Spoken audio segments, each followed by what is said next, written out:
103 countries. Friend of the show, our GOAT, Jonald Harris. We've been busy mapping where weapons flow in this world, especially those that originate in the United States. And this is part 2 of a series on the arms trade. If you watched part 1, you'll already know that there's a long history of businessmen getting rich off of war. But I wanted to see what the weapons trade looks like today, using data. So after months of working on this, we finally got a map that looks nice. It looks pretty. The thicker the lines, the more weapons flow. So in this video, I want to go deep into these lines to show you what they can teach us about how the United... If one more person sends me my friend Boy's latest video on the CIA, which is already fucking here, okay? I'm gonna lose it. I'm gonna lose my fucking mind. Dude, I promise you. I swear to fucking Christ. Okay? I swear to Allah. I swear to Christ. I swear to the Prophet Muhammad. Okay? I know that there's a Boy CIA video. Okay? I don't know how to communicate this to you. Okay? I love you all. I know you get really excited. You're like, dude, you gotta watch this. I know. And it's sick. It's so cool that you guys see a cool video and you're like, oh God, I can't wait for Hasan to watch this. Okay? It fills my heart with joy. But you know what doesn't fill my heart with joy? When I see that same message in the chat adding me for the 7,000th time today, okay, I promise I'm gonna react to it. Wallah, I'm gonna react to it. I promise you, okay? Please stop posting it over and over again. Jesus fucking Christ, dude. The United States projects its power, about what happens when you sprinkle weapons all around the globe. I've been looking at every one of these countries, and with the help of my new colleague Sam, I'm hoping to bring you into a much deeper understanding of the American arms trade. I also want to let you in on some of the conversations. I wish there was a way to key search it to see exactly how many people fucking posted that in the chat today. This is another example of something that's like otherwise positive, okay?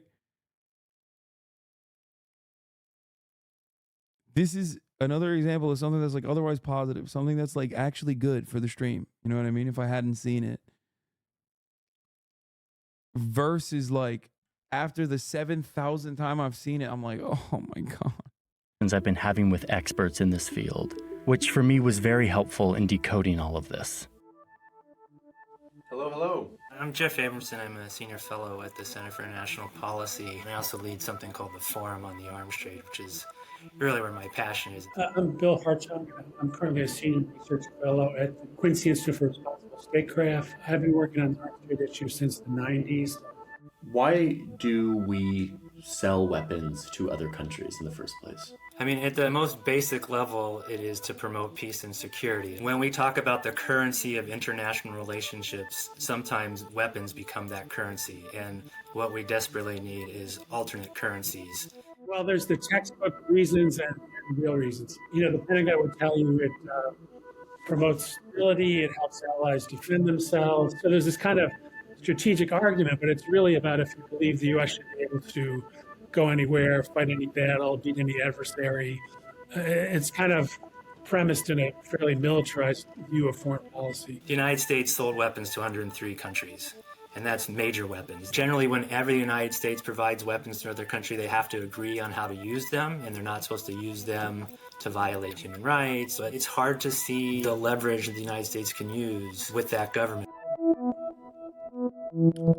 Chatter, I will put you in the Associated Press building. Do you understand me? That we just saw. If you fucking ask me to watch a short Sinead O'Connor interview one more fucking time, I will put you in the Associated Press building in Gaza, okay? Stop. One last thing I want to do before we dive fully in is give you a theoretical point in IR, international relations. Understanding this will help us understand this map much better. It's this concept of balance of power. The big paradox in international relations is that countries will naturally get into conflict with each other unless they calculate that it is unwise to do so, that they actually don't have a chance of winning or gaining anything. So countries are always building up their weapons so that they have just enough so that their enemy will not attack them, but not too much to where they will provoke some kind of escalation and their enemy will start to get into a race to have more weapons. Every country is making this calculation all of the time, this balance of power with their rivals in their region. And weapons systems and capabilities tend to be... There's only one view of international relations theory, man. What the fuck? Yeah, obviously. But he's not going to... He's not... This is why I said he's not going to do a materialist analysis here. The ingredients that are used for that calculation, for that balance of power. When the US government approves a bunch of weapons being sent to some country, in all of their press releases, they always say the same thing, which is that this sale will not alter the balance of power in the region. An imbalance of power is what leads to escalating conflict and instability. What an irony that the promotion of peace and security is sell killing machines to other countries. There are people who believe this creates better peace and security. At the moment of the transfer, it seems like a good idea. It feels like you've got to provide them. No, it doesn't. It doesn't. It doesn't. It doesn't. There is no fucking good reason, okay? The real reason is money. Military contractors are making money. They're making money on the front end with subsidies, okay? And then they're making money on the back end after selling those weapons. And then they go back to the government and say, well, our resources are diminished. You know, our coffer's empty. We no longer have these weapons because we sent the refurbished ones to Ukraine. Then they turn around and they demand more money. Rinse and repeat, and the GDP grows. That's it. And one of the best parts about it is that more weapons being shipped out require even larger weapons, even bigger weapons, even more weapons. That's it. And that is a necessity. That's a necessity. Constant conflict has to occur. Constant conflict has to occur so that we can continue exploiting the global south, places where the conflict does actually occur. And sometimes that culture of war comes back and knocks on our door, okay? These violent means do sometimes have violent ends. The chickens do come home to roost, 9/11. But guess what? 9/11 also feeds into the profit margins of the military-industrial complex. Because that means we need more weapons now. Dude, they hit us home. More weapons, more weapons, more weapons. Bigger weapons, better guns.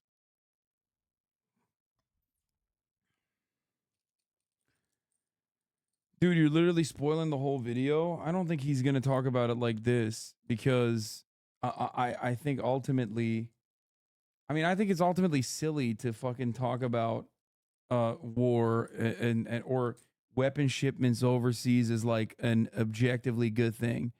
There's no one. I don't think a single fucking person.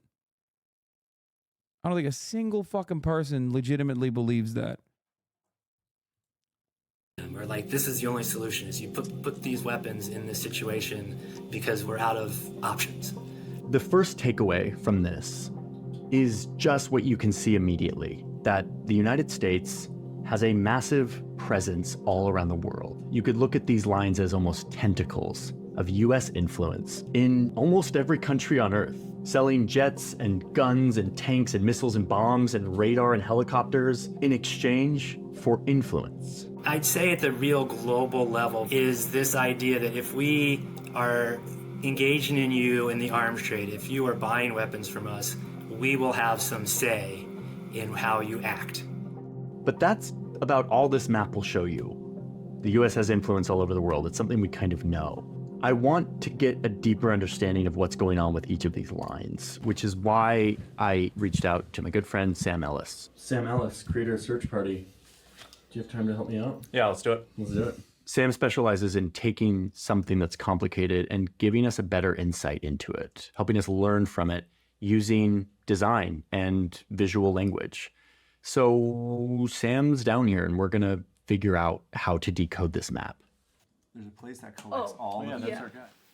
What we are trying to do here is we want to understand the why. Because this map doesn't say why. It doesn't say, like, what is the U.S.'s motive in this? It's often securing the loyalty of a regime somewhere, and weapons are the currency for securing loyalty. The U.S. sometimes wants stability in the region, and it achieves that sometimes by wanting stability in terms of, we picked you as a government, we would like you to stay in power. One of the reasons we sell is so that we don't have to be the world policeman everywhere all the time, doing all the work. We can have people we basically outsource it to. You know, what I'd like this map system to somehow convey is that what the US buys with the currency of weapons varies. And I think it would be really interesting to zoom in to some of these case studies and somehow show what the US is buying. Yeah. So stability, it's allies. Ally, stability, resources, relationship. And we put all the categories on, and then you zoom into the different combinations. Let's zoom into Saudi Arabia. They have all four. Why do they have all? This literally feels like first year IR majors discovering why we can't just bomb Iran. Yeah, I mean, in some respects, it's like fun and cool to see people who otherwise have not been educated on this matter. Not the guys in the video, just the people watching, get like basic international relations in a more digestible format with like cool maps and a bunch of like former Mormons sitting around looking like hipsters.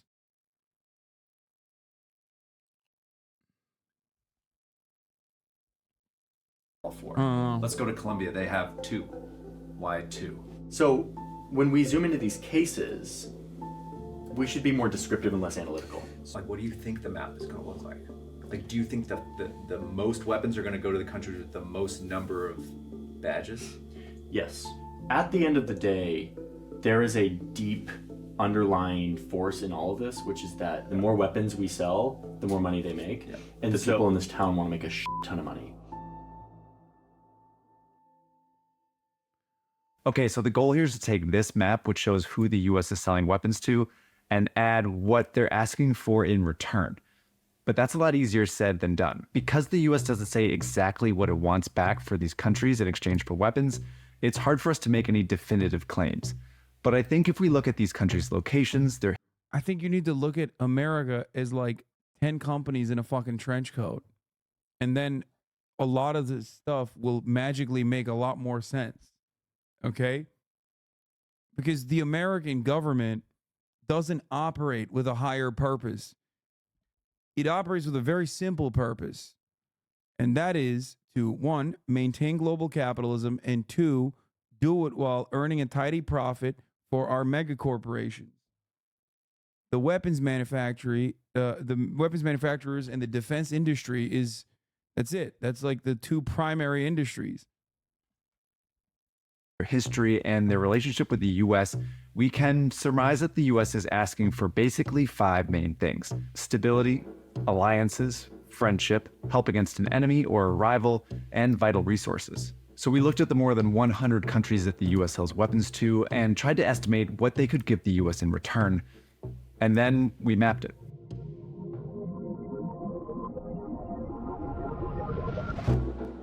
So now we can see not only who the US sells weapons to, but we have an idea of why.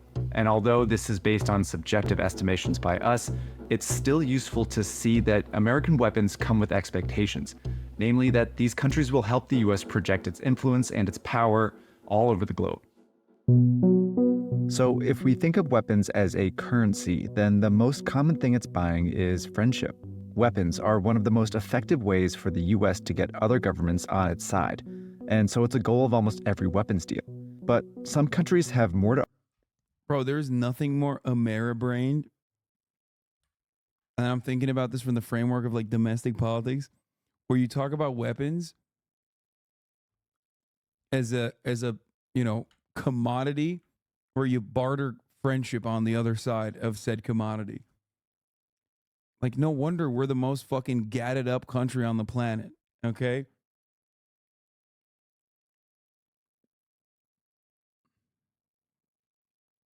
That was what I was talking about the cycle of fascism overseas coming back home.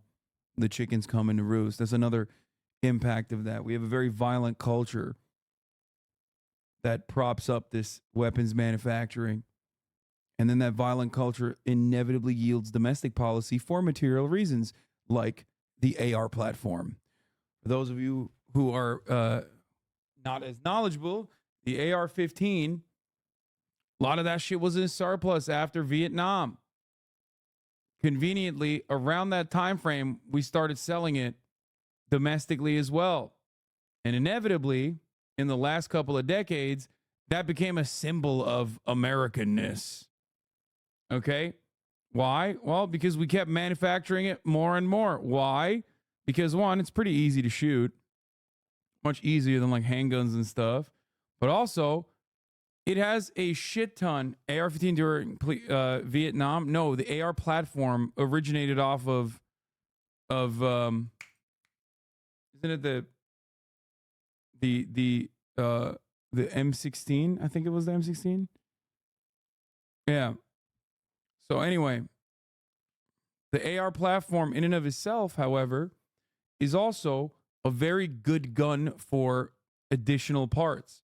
So it's basically a weapon that you can put a lot of parts on. It looks cool.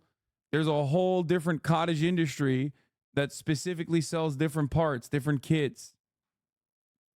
Even more fucking money in for aftermarket shit, peripherals. Different grips. Perfect. To offer than others. If we zoom to Europe, you'll see that the US is also buying stronger allies. The US is in the NATO alliance with most of these countries, so the US sells them weapons as a way to make their defenses as strong as possible and to prepare them for the possibility that they may have to fight a war together. The US considers many countries allies, but we only included countries that the US is obligated to defend because it's signed a treaty. Ukraine is an example of a country that the US sells lots of weapons to, but isn't in the NATO alliance. Instead, the US is asking for Ukraine to counter an enemy.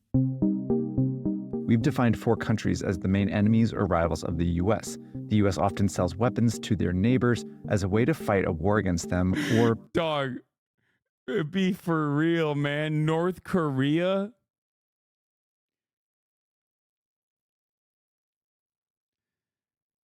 It's just like North Korea, really? Like that's a valid threat? North Korea, the great rival of the United States of America.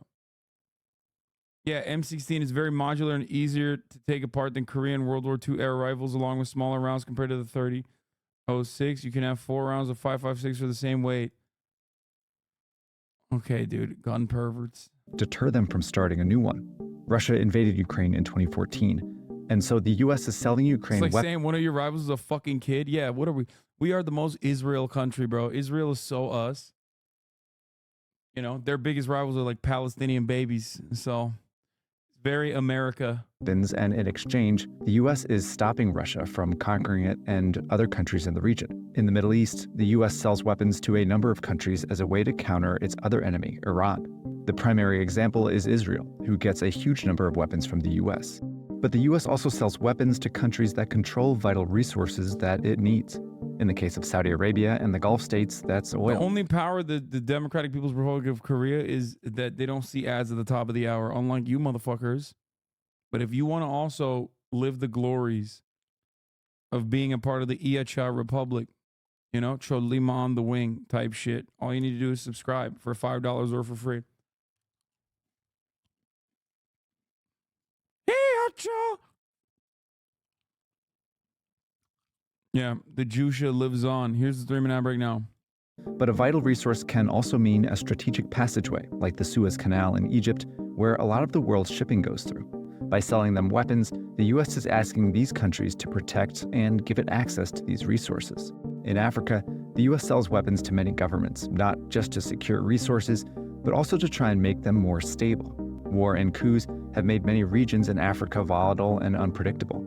And the U.S. hopes that by selling weapons to these governments, it can help them stay in power and maintain the status quo. It's important to understand that these labels often overlap, like in East Asia. China, a major U.S. rival, is pushing to assert its control over this region, and the U.S. is responding by selling weapons to countries standing in its way. Some are allies. Some control vital resources, like Taiwan's semiconductor industry. Then there are many that the U.S. feels it needs to strengthen so that China can't destabilize the region. So now we can see not only where these weapons flow, but why. The definitions are based on some subjective categories that we came up with, but even still, it's useful to see that American weapons come with expectations that these countries will help the U.S. project influence and power all over the globe. Okay, thank you, Sam. Man, I'm glad Sam came into this story. He is the master of taking complex systems and breaking them down to get a deeper understanding of really rich data. Search Party is the channel I started with Sam last year, and it is awesome. It is similar to what we do here, but with a very different journalistic approach. You should go subscribe because it's really good stuff. So for the final chapter of this video, I'm going. Ethical reacts aside, did bro really say we give weapons to Africa to ensure regional stability and ensure that regime change does not happen? Like, we're just going to glance over that as though historically this has been a good thing? Not just in Africa, but like, you know, my man, what you're describing, if left alone, implies that like the Iran-Contra scheme that we set up was an objective good. Okay? Like how are you? I can't tell if they're trying to say this is what America claims and we don't agree with it, or if they straight up are just like lapping up the propaganda. Because the thing is, we do that and it's not a good thing. And it objectively is like stability at what cost? Stability at a very bad cost. It's also ironic because those weapons sometimes do end up in the wrong, by American standards, wrong hands. Or sometimes it ends up in the right American standard hands that then get trained on American soldiers. You know, Afghanistan comes to mind. So it's wild to make a video like this and talk about like ensuring stability by giving weapons to these governments, which literally is used on civilians. But also on top of that, he turned around and said, that's why we give all the countries around China these weapons to make sure that China doesn't destabilize the area. How do you make a map like this talk about how America is stabilizing the world by giving them weapons, and then turn around and go, and China is destabilizing the world? It's like a child's way of approaching this subject. Now, here's the other part of this that I don't understand. And that's why like realpolitik can be flipped on its head, and oftentimes is, by the likes of John Mersheimer. Because on the other side, the moment that you realize that like the other side of the equation are also fucking human beings with wants, interests in national security, you know what I mean? Like, then yeah, you're describing a fucking arms race, and it makes it perfectly valid for those guys to do the same shit. Why wouldn't they? There's probably some fucking Chinese Johnny Harris out there on Douyin making the same video about China from the exact same fucking framework.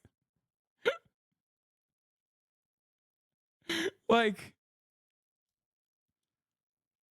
what is happening here? Like, do you not just think that like those, like if you just leave it at this is ensuring regional stability for states that are aligned with the United States of America, and you don't think about like human beings on the other side of that equation, you know, because you talked about the four big evils, our four foreign adversaries: China, Russia, Iran, and the mighty Democratic People's Republic of Korea, of course. Who could forget?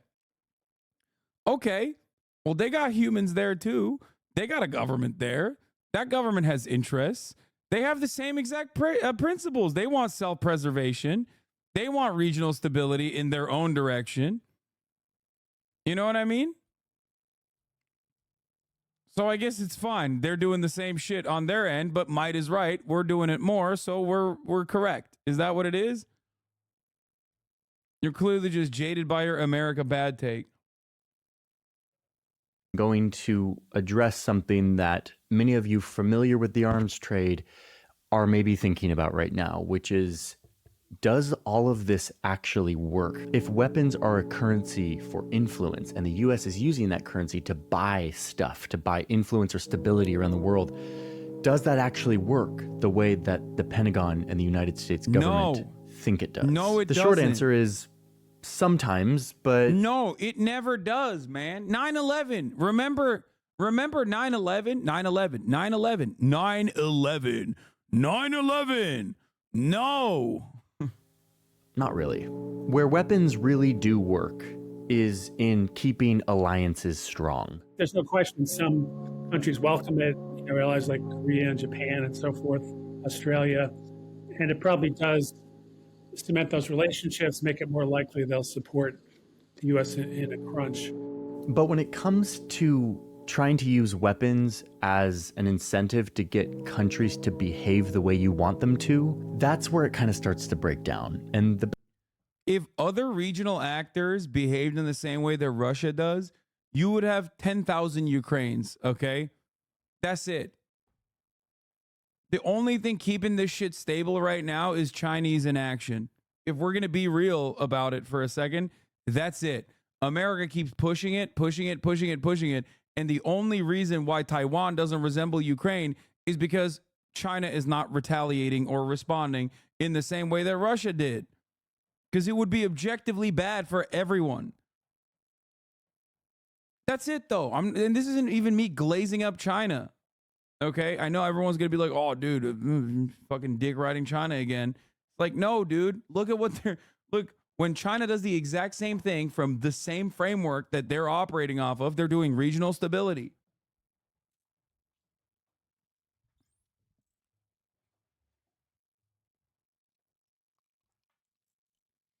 It's so dumb. That's the only thing stopping. It's not like these guys are like, oh yeah, we would absolutely be totally on board with like lending a hand if push came to shove on the Japanese front. And it's like, would you be better off as a consequence of that? Would you? Would Japan be better off?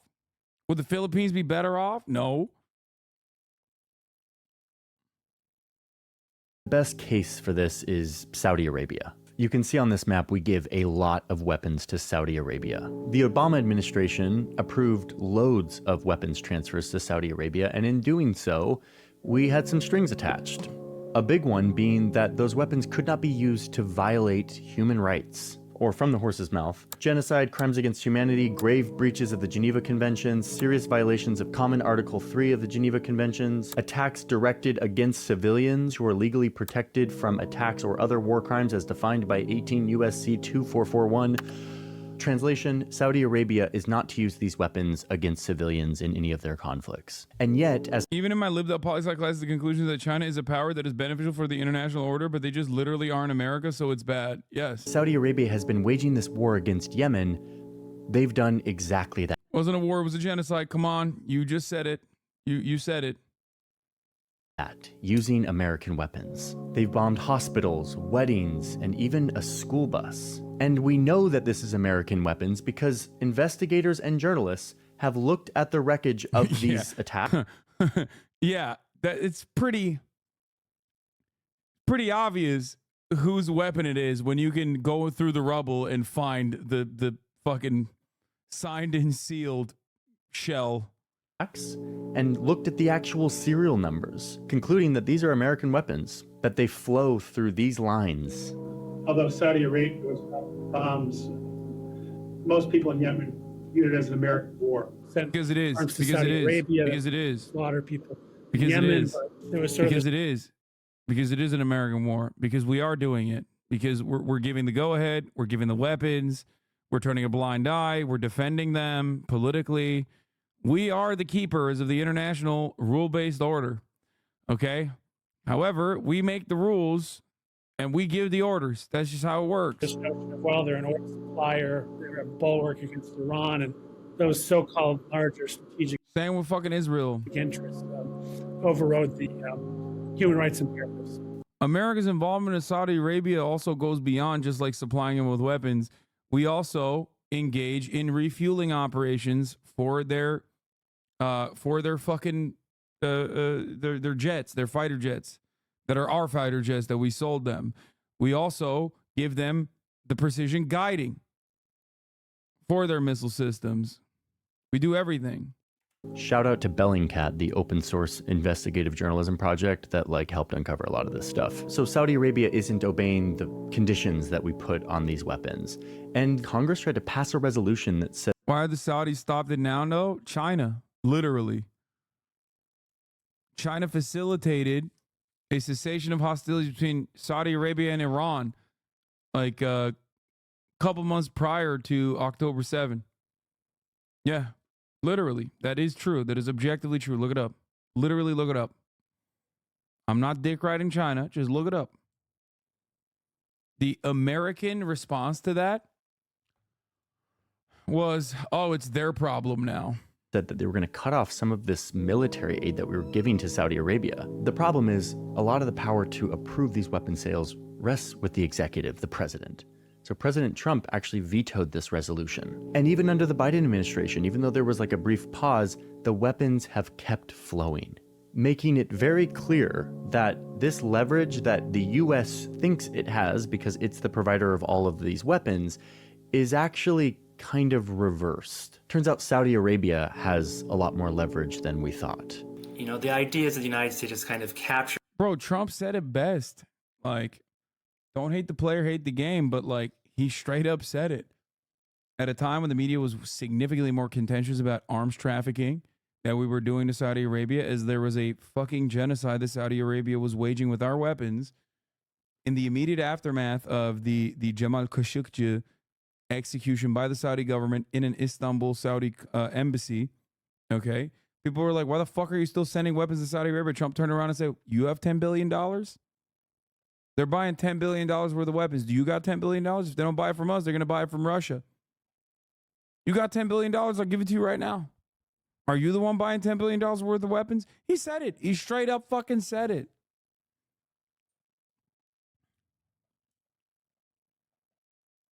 Saudi Arabia by having this weapons and defense arrangement, that the Saudis need to rely on us. They will do things that we ask them to do.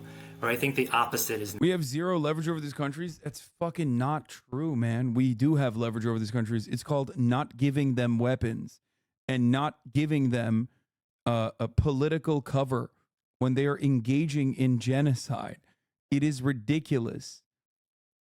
Okay? The Saudi government does not have a fucking military without us. What the fuck are we talking about? Now happen. If we can't do it, how the fuck did China do it? How did China do it? Easy question, chat. How the fuck did the Chinese government sit the fucking Saudi government and the Iranian government down and were like, fix it? Enough. How did they do it? Are they just magical beings? Is that what it is? Are they magical, mystical deities out there? No, through economic ties. That's it. Through trade. So it seems like even if you're not giving him a steady flow of fucking weapons, you can still make it happen. As a superpower, you can make it happen. So now tell me, if China can do it, how the fuck can't we do it? You're really going to sit here and tell me we're worse than China? That's goddamn un-American. Happening. But Saudi Arabia has been able to turn the tides and say, hey, if you don't provide this, we'll find an alternate partner. The relationship has been perverted. Centrist Normie, so you support Russia and China arming the world, 10 billion versus moral compass? What moral compass? No, this guy's joking, right? I assume. What do you mean? Moral compass? Did you just listen to what I had to say about Donald Trump and then straight up agree with Donald Trump? Is that what's going on?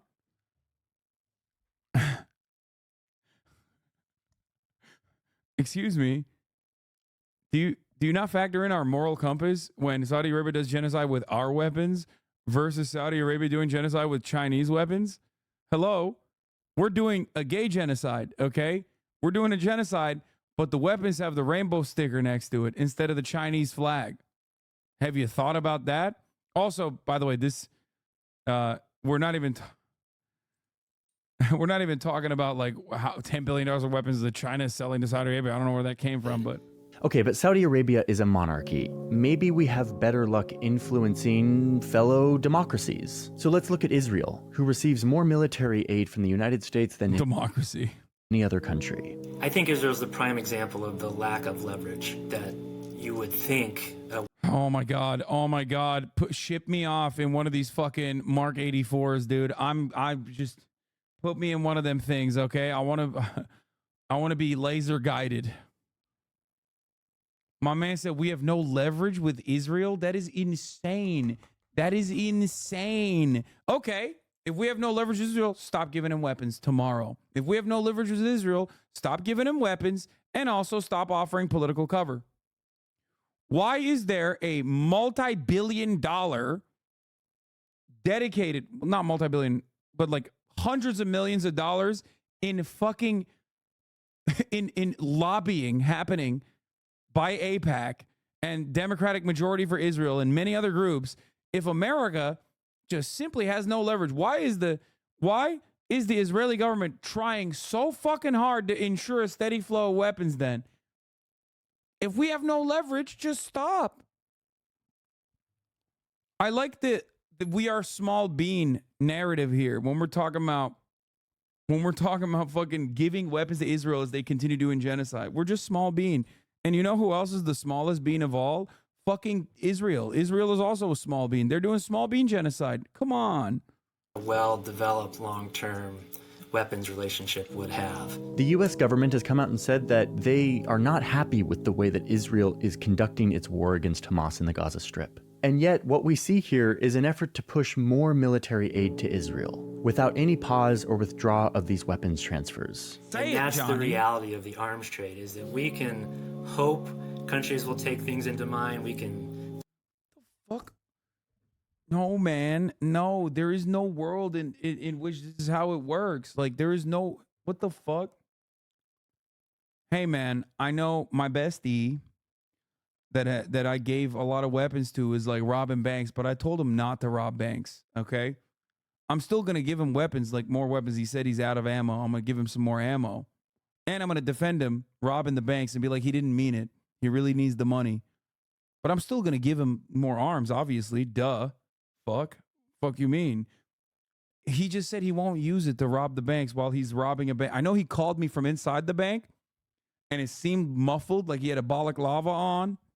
You know, it seemed like he was robbing the bank. Well, he said he wasn't going to be robbing a bank, but I told him not to. You know, what can I do? My hands are fucking tied, dog. Also, he should be able to rob the bank. Israel has a right to rob the bank.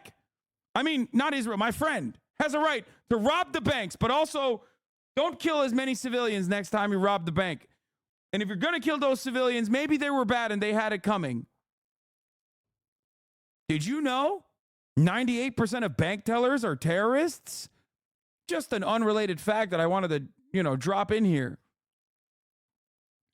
Tell them we want to do things, but ultimately they end up making local decisions for their local needs. There's a lot more cases just like this. Like the Philippines, where the Duterte regime... Bro, we're talking about guns. We're talking about guns. We're talking about guns. What could be a local need for weapons? We are talking about weapons. What is the local need for weapons? Hello? Excuse me. What is going on here? I am losing my fucking mind. They're literally talking about weapons like they're fucking sending grain, dude. What the fuck?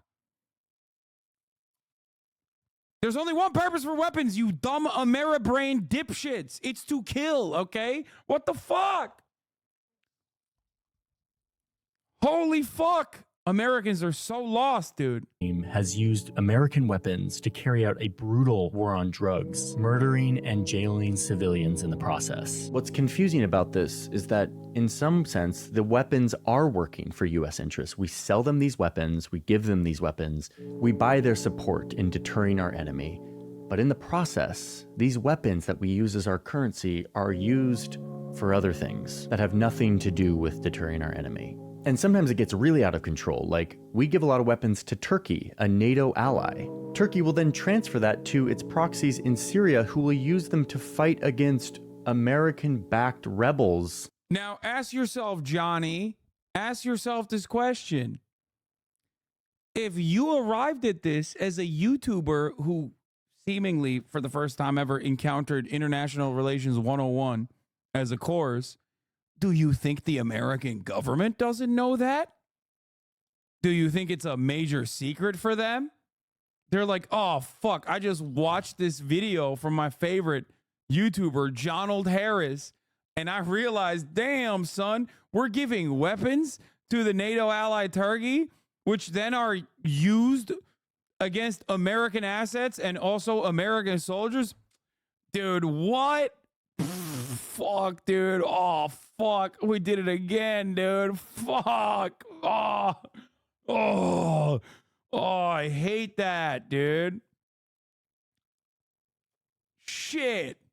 I got to bring in Lloyd in here. Lloyd Austin, come in here, dog. I know you got ass cancer. Come in here. You got to watch this fucking video. Jonald Harris, he done did it again.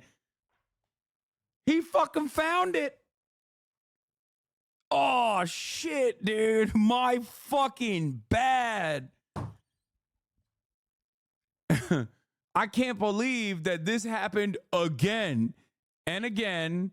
Afghanistan, and again, Iraq, and again, every Latin American country, and again, and again, and again, and again, and again, and again, and again, and again.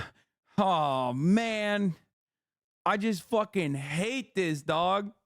Surely it won't happen in Ukraine, so that's a different story. Anyway, let's continue. That are also using US weapons. So American weapons are being used on both sides of a conflict.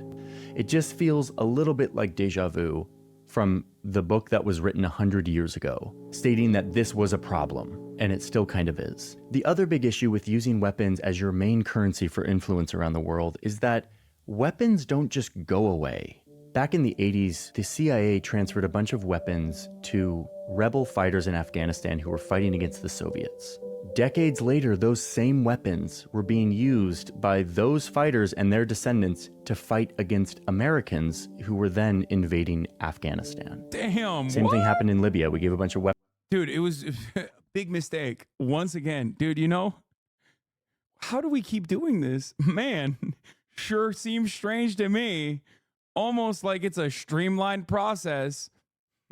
Weapons there, and they leaked out and ended up in the hands of militants and insurgents in Syria and South Sudan. So if weapons are this currency that don't actually give us leverage and that can create more danger than stability, why do we keep making them and sending them to over 100 countries? There's a lot of answers to that question, but one of them has to do with money. There's a lot of money in making weapons. There always has been since the Industrial Revolution. Lots of these weapons are made all over our country, intentionally creating a network of jobs that no congressman ever wants to vote down. If a congressman votes to make fewer weapons, they could be voting against a factory or production facility in their district. Add to that some of our lawmakers own shares in these companies. If these companies make money, they make money. And yet they're the ones approving the money that goes to these corporations. Bro, I'm beginning to think that this is unsustainable and pretty violent. Guys, I don't want to say it, but it kind of does feel like having your primary industry and your primary output be death dealing kind of makes you like a villain a little bit. You know what I mean? Like, not to say, because I love America. Obviously, America, not bad. America, very good, right? But like also simultaneously, I feel like what Jonald is telling me right now is not great. You know what I mean? Fuck, dude. I don't know what's happening here. I just, fuck. No, but we had to do it. You know, regional stability. A massive conflict of interest that we've reported on before in a previous video on insider trading. What you get is this military-industrial complex, a permanent economic business machine that is incentivized to make more and more weapons, both to prepare for war and provide national security, but also to keep people rich and to keep the constituents of lawmakers happy. So, in short, one of the reasons the map looks like this is to keep a bunch of private corporations nice and rich.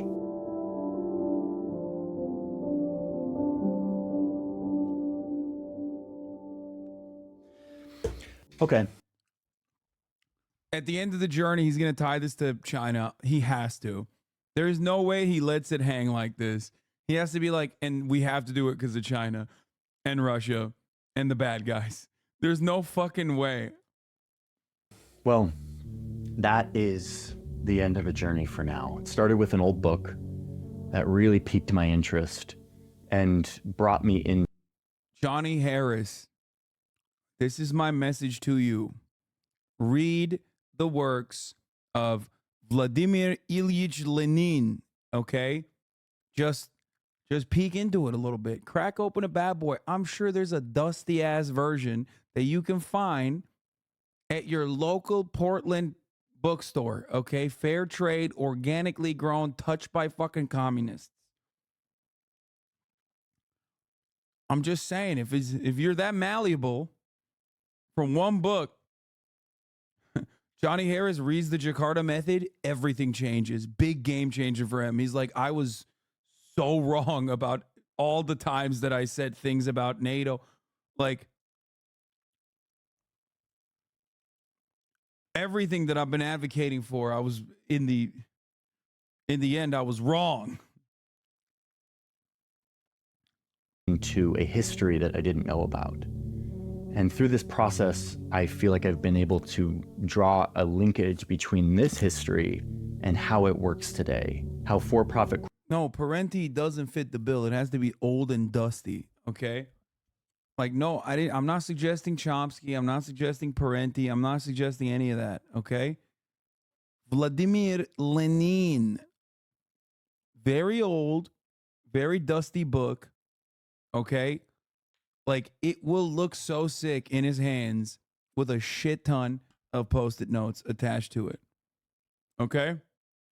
Corporations are still motivated to expand their business by making more and more killing machines. Now, weapons are a stabilizing force in our world. That is true, and that is an irony of stability in the world. You have to have weapons to have some kind of stability for now. Weapons also are political leverage that the US uses to keep the world somewhat stable. And yet, there's a lot to scrutinize and critique about the way that it's done. We're dealing with weapons. This is dangerous stuff. We should be able... How can you not love him? He's so serious. He's like, we're dealing with weapons here. This is dangerous stuff. He's awesome. He's such a lib. So, like, deep down inside, he's like, weapons are kind of scary, but also it's a necessity for stability. It's like, do you feel stable? In America, do you feel stable and safe? Okay. I don't. I feel like there's too many goddamn weapons everywhere. Okay. Doesn't really invoke stability.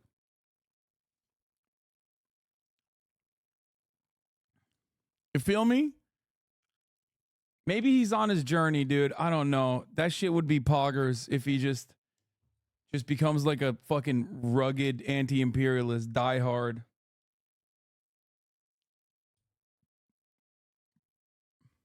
To properly criticize it and critique it. But instead, our ability to do that is hindered by the conflict of interest and the incentives that are brought on by these for-profit corporations. Bro, if weapons give so much regional stability, why don't we just give a shit ton of weapons to China? You know what I mean? Like, this is what I don't understand. It's like, Why are we singling out 4 countries that we don't give weapons to? Here, let's give them some friendship weapons. You know what I mean? Like a bouquet. Yeah, dude. Arm China, arm Russia, arm the DPRK.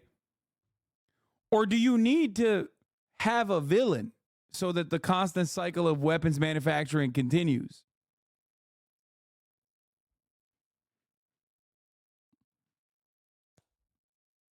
We do to Taiwan? Yeah, that doesn't, no, that's not what I'm talking about. This is the opposite of what I'm talking about. I'm talking about mainland China. I don't understand. I am listening to Donald Harris at face value. This is my most trusted resource. This is my journalistic Joseph Smith, okay? He is my North Star. He is my beacon. He is Muad'Dib. You said, Donald, that weapons are done, they give weapons to these countries for stability and friendship. I think we should be giving China some J-damn fucking Mark 84s like pronto, some friendship weapons. That's what I want. I want friendship. Can we give friendship weapons to Russia? Maybe they'll cut it out. Maybe they'll stop bombing Ukraine if they get that friendship weapon.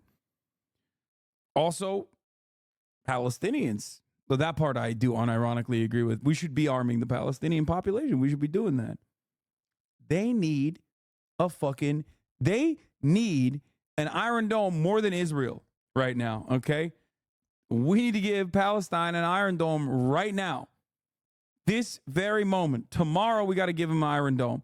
Both sides, baby. Fund both sides, come out on top.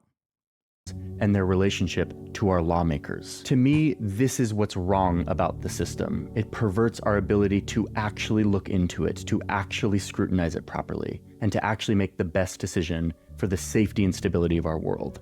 The weapons industry got out of control in the early 1900s and ended up contributing to the worst devastation the world had ever seen, which woke us up to actually being able to criticize this and trying to change it. A lot of those same conflicts of interest that keep war permanent and enriching still exist today.